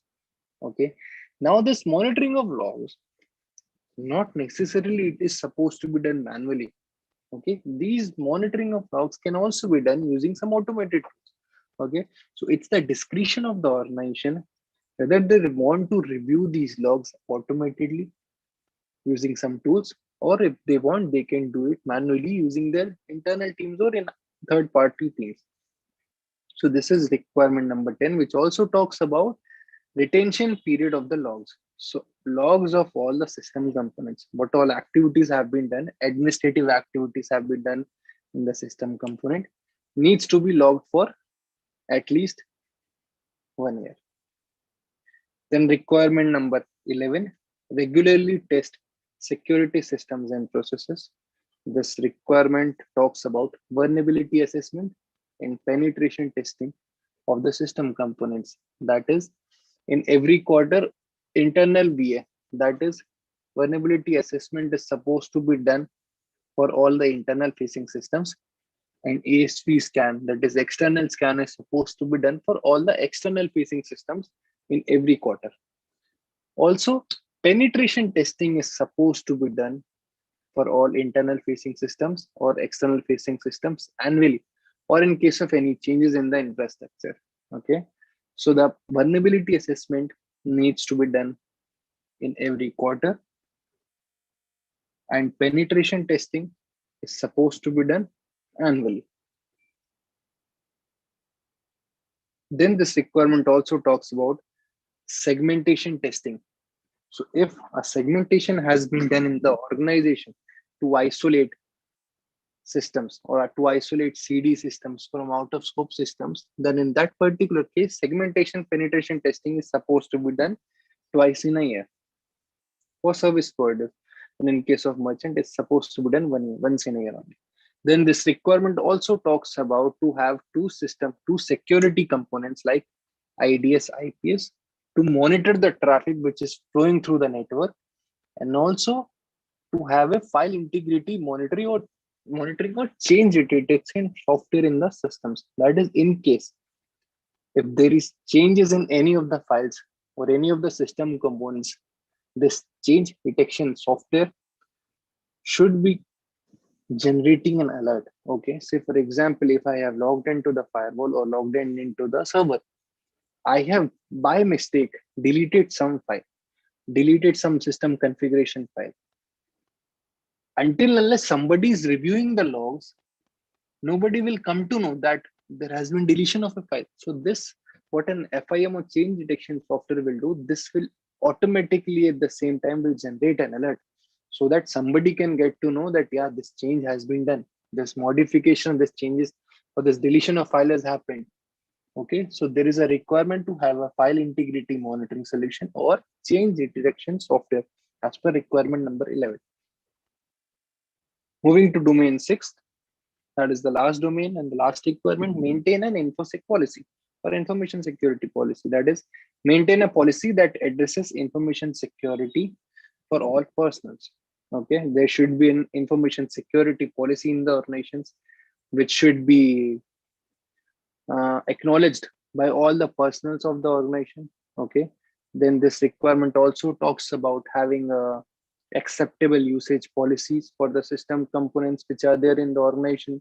Then also this policy talks about doing InfoSec or security awareness training in the organizations at least annually. Also, this requirement talks about doing background verification for the employees. Whoever are joining in the organization, a background verification needs to be done for those employees. Then this requirement also talks about the service provider. Sometime back, someone asked me a question that what all security controls should be implemented or how an organization should protect them itself from other biller merchants violation. This was the question, Mr. Mustafa. So this requirement 12.8, what it says that whenever an organization is supposed to share cardholder data with any of the third party, they should do certain checks or they should perform certain activities like whenever. So for example, my website is there, abc.com, where I'm selling shirts. Okay. Now, whatever the data I'm capturing, I'm sending it to a payment gateway. Okay. Like QRC, say for example, QRC is a payment gateway. I'm capturing cardholder data from my customer, then I'm sending it to QRC for authorization. Now, in this case, I am sending cardholder data to QRC. Hence, first of all, as per requirement number 12.8, I should know about the PCI compliance status of that service provider or that QRC. Okay, so first of all, I need to validate whether the particular customer is PCI certified or not. If they are, then I need to take their certificate or AOC. Then second, I need to have a proper agreement with them. Okay, I need to have a proper agreement. Then third, there needs to be a responsibility matrix defined with QRC between my organization, that is abc.com, and QRC, which will define what all activities QRC is supposed to do. Okay, then last, or whenever a new service provider is being engaged, there should be a proper due diligence process which needs to be followed. Like say, for example, before finalizing QRC, I would have checked for another payment gateways as well. So there needs to be a due diligence process which should be in place, that is, before engaging a service provider, there should be a proper background check or validation should be done about the service providers. Okay, so this requirement talks about 12.8 specifically talks about what all activities are being supposed to done with respect to service providers with whom the cardholder data is getting shared. Also, this requirement talks about incident and monitoring. Last but not the least, this requirement talks about incident monitoring. That is, incident monitoring mechanism or incident monitoring plan should be in place. Okay. And finally, this requirement talks about that organization is supposed to do quarterly compliance review activities. Okay, so whatever quarterly or organization is supposed to do quarterly compliance review for the system components in the place. So these are the 6 domains and 12 requirements which we have discussed so far. Moving ahead, now let's discuss how to prepare an organization for final certifications. So basically, a standard requirement is segregated into what we have done. Basically, QRC have done. We have segregated the standard requirements or 400 plus controls, audit procedures into 4 sections. First is the list of documents. That is, an organizations are supposed to have some required documents like configuration standards, as I mentioned for requirement number 2.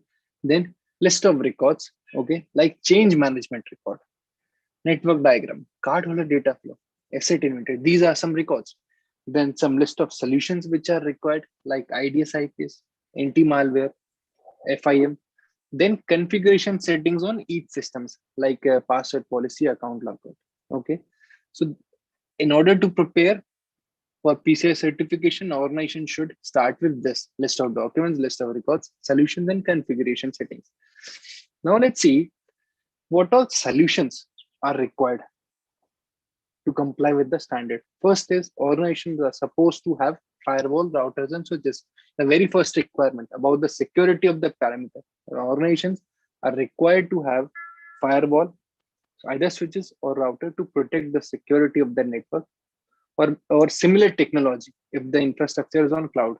Then second, as I mentioned, if there are personally owned computing devices like laptops or mobile, then those systems, personally owned laptops, should be configured with a personal firewall into it.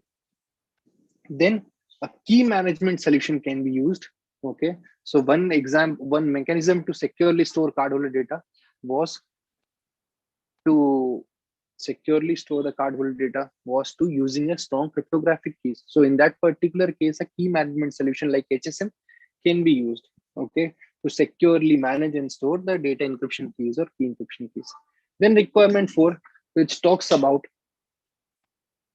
security of transmission or security of data while the data is at motion. So in that particular case, TLS certificates can be used to make sure the data is securely being transmitted. Then requirement number 5, which I have mentioned, organization is supposed to use anti-malware solutions in their systems. Okay, and it should be configured in such a manner that users cannot disable it. So this is one of the solution, that is antivirus. software or anti-malware solutions. Then install and configure web application firewall. That is requirement number 6. If there is a web application firewall, testing or vulnerability assessment is supposed to be done either manually or using some automated tools. Okay. And if it is being done using automated tools like web application firewall, then a web application firewall is supposed to be deployed, which will monitor the traffic 24/7 for that particular application. Then some other solutions are install and configure disk encryption solution to securely store or to protect the bulk data which is there on the system hard disk. Then multi-factor authentication solution needs to be there in place. Okay, like two-factor authentication, like something you have, something you know, that is username and password and OTP, a common example for multi-factor authentication. Then CCTV control or physical access control needs to be in place. Okay, to monitor the physical access to the sensitive areas. Then SIM solution, that is log monitoring solution, can be used to monitor the logs daily. As I mentioned, the logs are supposed to be reviewed daily. So it's that organization's discretion whether they want to review it manually or using the automated tools. But if they want to do automatically, then there needs to be an SIM solution in the place. Then identity and access management solution, which can be used for requirement number 7. That is, access should be given to systems on need to know basis only. Then lastly, IDS IPS solution to monitor the traffic which is flowing through the network, and file integrity monitoring solution on all the critical servers. That is, whenever there is a changes or modification in the system configuration files, that solution is supposed to generate an alert. So that is called as installation of file integrity monitoring solution. So these are the solutions which are required from the standard perspective. Now let's see what are the ways to harden the system components. First is administrator access to system components through encrypted channels only. So access to the system components should be through encrypted channels like SSH, okay, or RDP can be done to the systems, or the HTTPS, okay. Then all non-console administrative access to the system components should be over multi-factor authentication. Then, as I mentioned, no default accounts, okay, or no user ID should be used in any of the system components. Like whenever vendor default comes, like admin or Cisco or administrator, those default accounts should not be used. Then root or admin accounts are supposed to be renamed or disabled. If you are not able to rename it, then you can disable it. Like in Linux, we usually get a root account. If you are not able to rename it, absolutely we cannot rename it Linux, but we can usually disable it from SSH config. Okay, so root and admin accounts needs to be either renamed or disabled. Then remove all shared group and generic user accounts. And also there should be a unique user ID per user to maintain the accountability. Like if there are any shared accounts, there'll be no chance to have the accountability.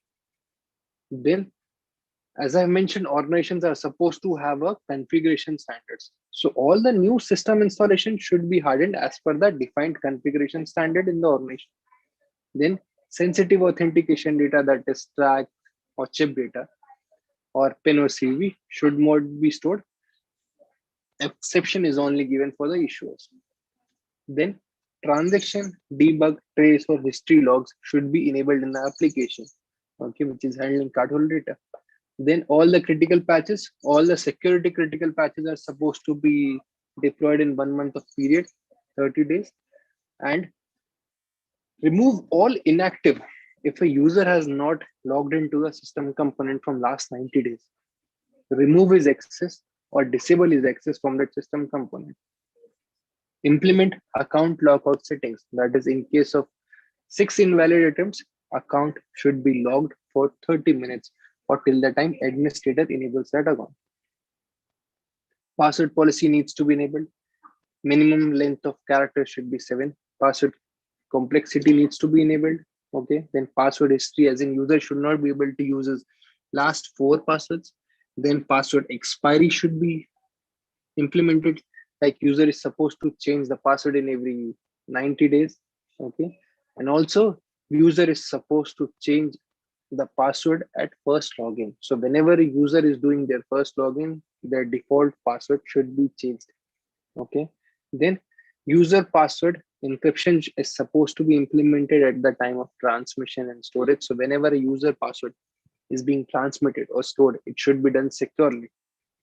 Okay. Then enable audit logs to capture audit activities or trails for all third parties having access to the system components. If a third parties are having access to a system component, then those access should be logged. Then network time synchronization, as I mentioned, network time synchronization solution needs to be implemented, network time protocol. Okay. Then retain system audit logs for 1 year. So audit logs for the system components are required to be stored for 1 year, at least 365 days. Then session timeout needs to be implemented, that is 15 minutes. So if a session is ideal for 15 minutes, his account should be logged out and he's supposed to re-authenticate to the systems. That then enable audit logs to capture all administrative activities, monitor the logs at least daily. Okay. The user should not be able to change the time settings, that is system components or the administrator should not be able to change the times settings. And whenever the card data is getting displayed, it should be in the mask format. So these are the methods to harden the system components. Now here are the steps. Here are the steps to become PCI DSS compliant. Or what all activities or what all steps an organization should do to achieve the compliance with respect to PCI DSS. First is determine the scope of assessment. Organizations must determine which all system components fall within the scope of assessment, or which all system components are involved in storage, processing, or transmission of cardholder data. Okay, so first is determination of scope. Then second step is assessment. Examine the compliance of system components in scope following the testing procedures for each PCI DSS requirement. So whatever testing procedures have been defined in the standard, systems should be tested against those requirements.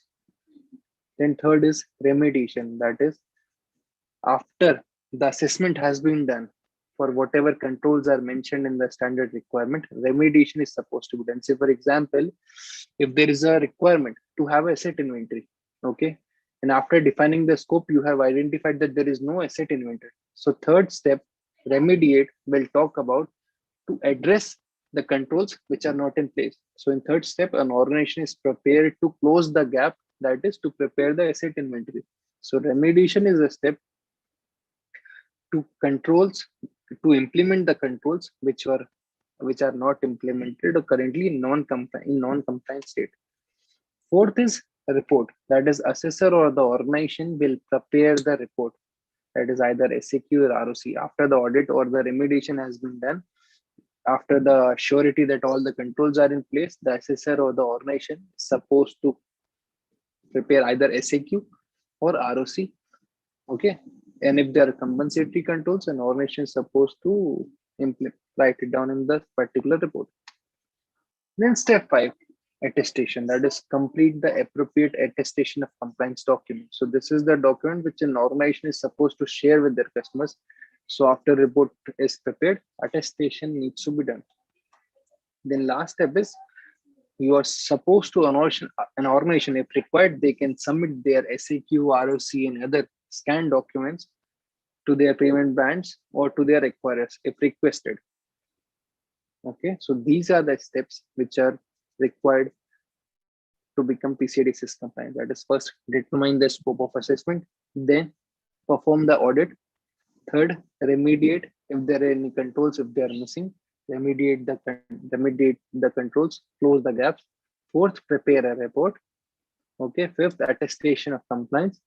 Then last is submission of reports. So these are the steps. Now moving ahead, let's discuss what is the approach as a QRC, what we follow. Okay, so what is the approach which we follow while doing a certification for any of the third parties or any of the service providers or merchants? So first is initiation stage. That is, Initiation stage talks about project kickoff call. Okay, kickoff call, scope review and finalization, PCI DSS awareness training, and initial readiness assessment. Okay, that is kickoff call, as in kickoff call. We'll be having the call with the customers to explain what all requirements or what all how the validation will be done. Okay, what will be the approach will be followed by the QRC, that will be explained in the kickoff call.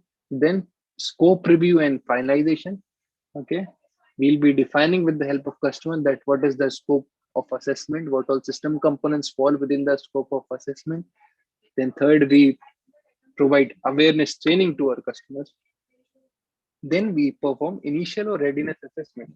It's sort of a gap assessment which we perform on the system components of customer to identify what is the existing status of compliance in their systems. So this is initiation week, which takes approximately 1 to 2 weeks of time.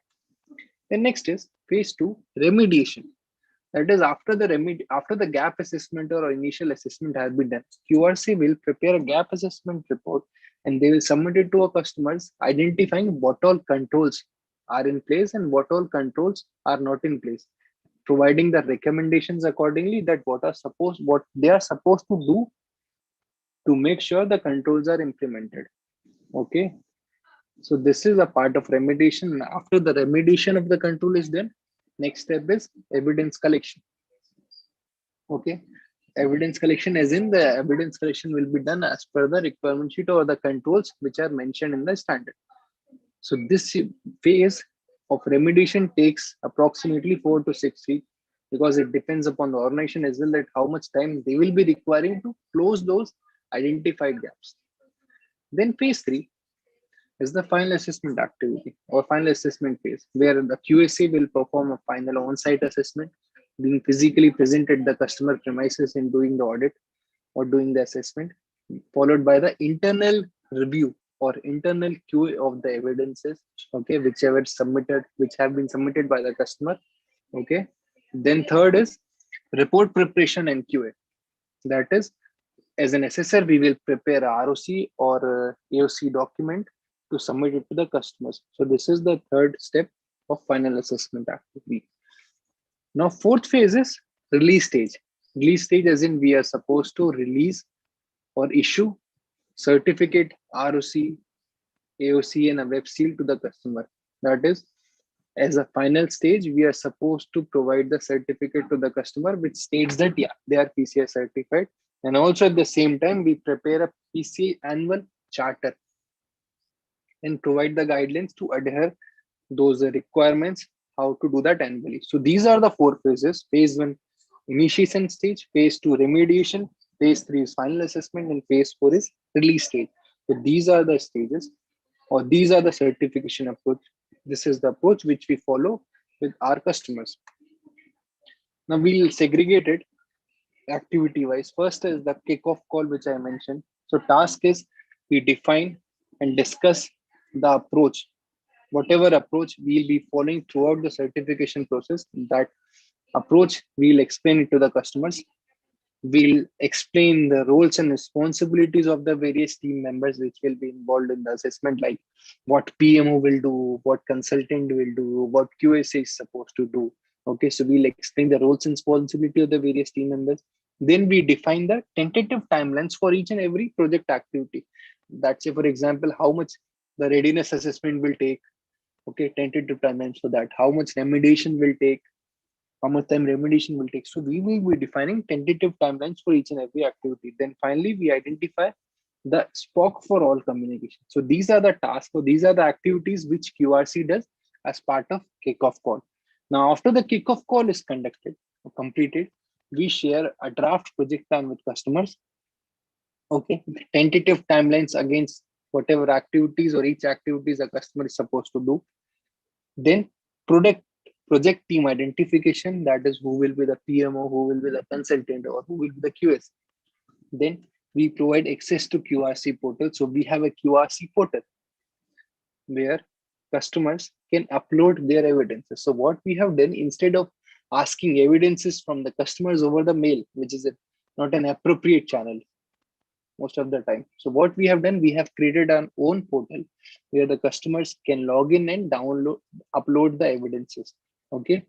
Then fourth is client onboarding documents. So these are the deliverables as part of kickoff call. Then second is scope review and finalization. Okay, so as part of scope review and finalization, what we do is we identify people, process, and technologies which are involved in card holder data impacting. Okay, so whatever system components that are involved in storage, processing, and transmission of card holder data, or whatever people, process, technologies that interact with card holder data, we identify them. Okay, and then define the scope of assessment. Okay, so we have a scope document which we will fill with the help of customer, which will list down all the system components which are within the scope. So as a part of delivery of the scope review and finalization activity, we will be providing approved on-site scope document to the customers. Then third activity is awareness session. So we will be conducting an awareness session for the customers. Okay, in similar fashion, which will be talking or which will be explaining about the awareness session in detail. It will talk about is PCI DSS, what all 12 requirements are there in detail, how to implement those controls, how to implement those requirements in the organization. So that is a bit detailed training session for our customer. Then this session, training sessions can be usually it's taken by the business process owners, HR and admin teams, IT management team, and operations team. So as a part of delivery of PCI DSS awareness session, we provide awareness session material and attendance sheet to the customers, which customers are supposed to fill and share with us. So this is still in the initiation phase. Now, last activity of initiation phase, as I mentioned, readiness assessment or gap assessment. Okay, that is gap assessment is done to identify the existing level of compliance in the system component. That is, we will validate what is the current controls which are implemented across the standard requirements.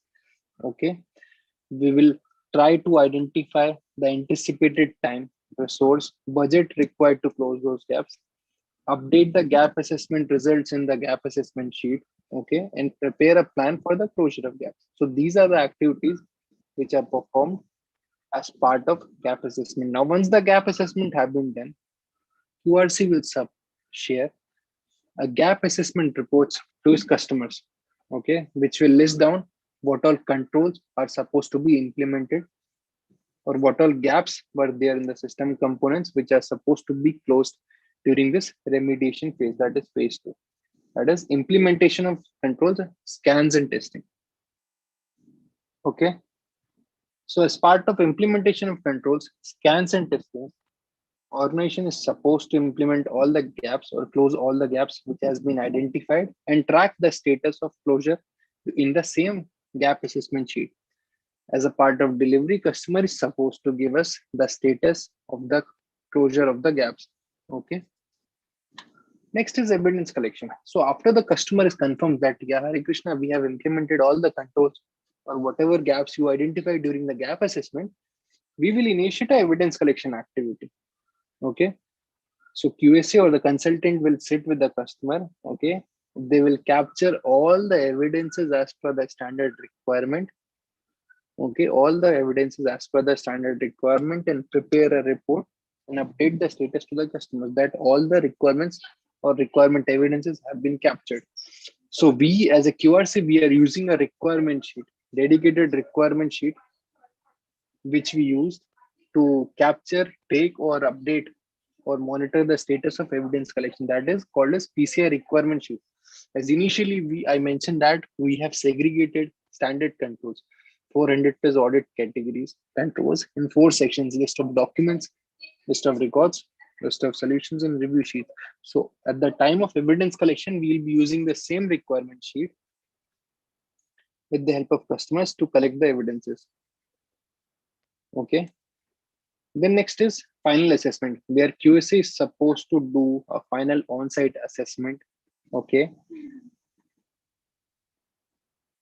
QSA will, after the assessment, I mean, basically the final assessment is being done to validate whatever evidences which has been shared by the customer offline, just to make sure those are the exact evidences by validating by physically present and validating the system components. So this is the reason why on-site assessment is required to be done in PCI DSS. And after the assessment has been done, QSC will brief on the final assessment results and may ask if there are additional evidences which are required. So as part of delivery, we will be updating the status of final assessment and overall status of requirements to our customers. Quality assurance is the next step. That is, once QSA receives all the evidences from the customer, the QSA will submit evidences to an internal QA team. An internal quality assurance will be followed for all the evidences which has been submitted by the customer, and followed by the resolution of QA comments if there are any. Okay, deliverables, evidence QA results. That is, we inform the customers that this is the status of evidence QA, whether it is pass or fail. Or if it is pass, then we can go ahead. If it is fail, then we go back to the customer and ask for the some updated evidences. This is the part of QA. Then preparation of final deliverables as an assessor. After the audit is completed, after the evidences have passed QA, we will prepare an AOC document, okay, which is usually 14 to 15 pages document. Then report on compliance, which is at least 400 to 600, or can go to 700, 800 pages document, and a final certificate copy, okay, and the status of final deliverables to an internal QA, okay. So all the internal QA team will validate, again perform the QA for AOC and ROC and COC. And once it is done, passed by internal QA, we will be submitting a signed copy, a scanned copy of AOC with customers to sign and share back with us. So this is the part of deliverable as part of final delivery. Then release of final deliverables. After we have received the signed AOC from the customers, we will provide following documents to the customers, like AOC document, as I mentioned, 14 to 15 pages document, that ROC document, 400 to 600 to 700 pages document, that certificate of compliance, and a web seal. So these are the 4 things which we provide as part of delivery to our customers as part of certification. Next is project closure. So as part of project closure, what QRC or the PMO or the QSA will do, they will prepare a calendar of activities which are supposed to be performed as part of maintenance throughout the next year. Okay. And after we have done that, we will share the maintenance charter with the customer, list of certification activities which are supposed to be done by the customer for next 1 year. And we also provide the project feedback form to our customers, or work completion certificate to our customers. So this is part of project closure. Now, this is the sample certificate which we usually provide to our customers as part of the delivery. So as I mentioned, we provide AOC, attestation of compliance, report of compliance, and certificate. So this is a sample of certificate which we issue to our customers after the certification has been done. And this is a sample image of a web seal which we provide to our customers, which they can paste it over their website or their applications. A logo can be pasted like this, PCI DSS certified by QRC. And once a user clicks on it, they can see a certificate, a web seal, okay, which provides assurance to the visitor, to the people who are visiting that website, which provides some sort of assurance that, yeah, this organization is PCI certified. So this is an example of web seal, an online certificate which we provide to our customers as a part of delivery. Now over to you, Luz. Okay, so Harry, thank you so much for that very comprehensive presentation, and also to Mr. Yes, sir. Before we end this session, just allow me to quickly run through an overview about QRC as an organization. QRC Assurance and Solutions Private Limited has been established last 2016. So by that time, we started as a security consulting firm, and we were concentrating our market on India, where our headquarters is located. So we started doing security testing division and also the security and privacy framework implementation support. And the following year, we became PCI DSS and PADSS qualified assessor company, and we're able to launch our proprietary software, the QRC data discovery tool and the QRC GRC manager. These are the tools that Harry has been talking about earlier about the QRC portal. And by this time, we were already in USA, UK, Middle East, Africa, and the Asia Pacific. So from 2019, as of this point, we were already recognized as a qualified assessor company for PCI SLC and PCI 3DS, also published in the directory of SWIFT as SWIFT assessment provider. And we also became a certification body for both ISMS and PIMS, the ISO 27001 and ISO 27701. And at the same time, we became certain impaneled organization. So currently, we are serving over 25 countries globally. Next slide, please. Our certification services is divided into two major parts, the certification services and the security services part. So for compliance-related services, we do certifications for PCI DSS, PADSS, PCI 3DS, PCI SSF, ISMS, and PIMS, and we do assessment for SWIFT, SOC 1, SOC 2, SOC 3, HIPAA compliance, GDPR compliance, and the information system audit. Next, please. For the security services, we do vulnerability scans, penetration testing, security testing for the client application, web and mobile application, application program interface or the API, and the point of sale device application security testing. So we also do secure code review, data discovery scan, network security review, systems or server security review, and the network segmentation penetration testing. Next. And for QRC's qualification and recognition, you will find us in the PCI Council website as a qualified security assessor, payment application qualified security assessor, software security framework qualified security assessor, and the 3DS qualified security assessor. You will also find us in the website of SWIFT as a SWIFT assessment provider, and also for certain website, we are there as a certain empaneled organization. Next. The following companies here are the ones who opted to cast their vote of confidence to QRC to provide them services, either from assessment, audits, and certifications. So we have here companies from India, Europe, Middle East, America, APAC, and Africa. And it ranges from different industries, e-commerce, software development, banks, payment gateways, hospitality, and transportation. So these are the companies who trusted QRC to work with them. And these are just some of them. There's still a lot that are not here. Next, please. Okay, for QRC's strength, these are the people behind our success and fast growth. The leadership behind QRC, of course, headed by our own founder and CEO, Mr. Vamsi Krishna Maramganti, who is a QSA himself. He is supported by our COO, Mr. Kalpesh Vyas, our VP for Governance and Risk and Compliance, Mr. Venkata Reddy, and our Senior VP and Head for Strategic Planning and Development, Mr. Ravi Verma, and VP for Governance and Risk, Mr. Nalan Dingra. We also have Mrs. Dipti as the General Manager and Head for SPD and Internal Affairs.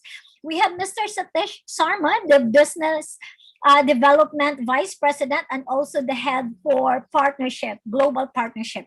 And we have here our country heads, business heads for different countries.